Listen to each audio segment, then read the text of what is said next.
Você sabia que no Brasil, o motorista que ingere uma taça de vinho e o outro que bebe 1 litro de vodka, eles possuem exatamente a mesma punição?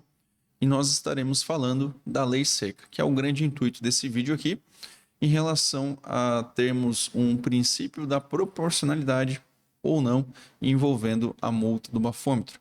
Até porque hoje no Brasil tem essa pena fixa de 12 meses, tanto para o motorista que passou o dia todo bebendo alta concentração de álcool através da vodka, ou aquele motorista que simplesmente estava na formatura da sua filha, ou bebeu apenas um gole de vinho ou um gole de cerveja e resolveu dirigir, e ambos terão as mesmas consequências, as mesmas sanções, envolvendo o artigo 165 do nosso Código de Trânsito Brasileiro, que são 3 ao total: a suspensão da CNH por 12 meses, o curso obrigatório de reciclagem e a necessidade do pagamento do débito da multa, que é o valor bem alto de quase R$ 3.000. Isso de maneira administrativa.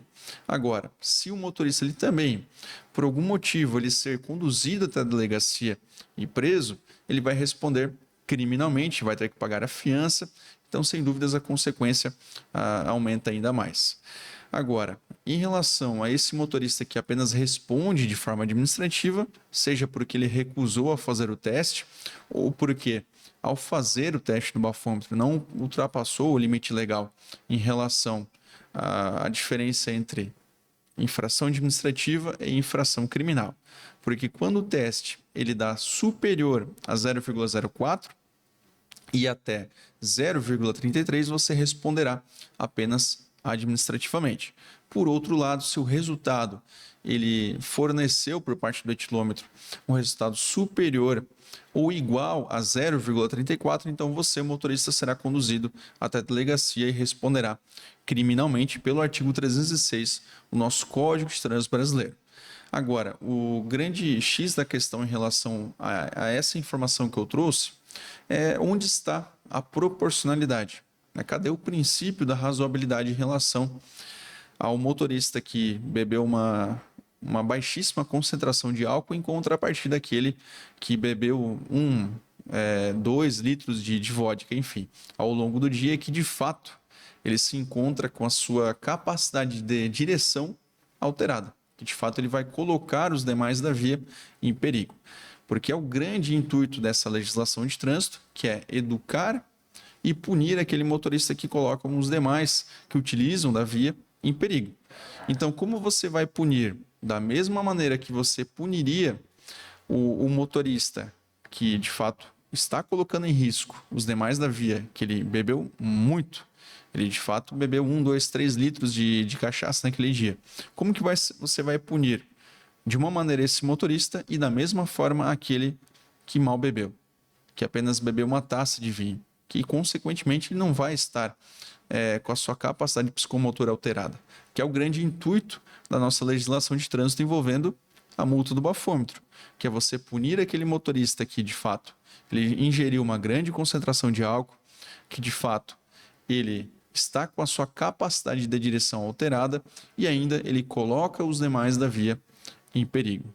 É esse o grande objetivo da nossa legislação.